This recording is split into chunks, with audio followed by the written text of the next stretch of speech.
Ang sarap nito, legit na masarap. Tatlong flavors available niyan, strawberry, matcha, and chocolate. Lahat ng yan masasarap talaga, legit talaga na masarap.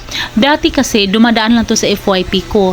Kaya nung bumili ako, tinry ko agad and nagustuhan ko talaga siya. And alam nyo ba na 1 kilo laman ng isang box na yan, 80 plus yung laman kung magkano yun sa loob. And alam nyo ba na yung kapitbahay namin binibenta yan 7 pesos. Ang dami talagang naghahanap, minsan nasusold out. So ibig sabihin lang talaga, hinahanap ng mga tao kapag masarap talaga, maraming bumibili. Kaya kung gusto mong ibenta, pwede mong ibenta yan, lalo na ngayon pasukan na. Ito yung pinapabaon ko sa mga anak ko everyday. Hindi sila nagsasawa.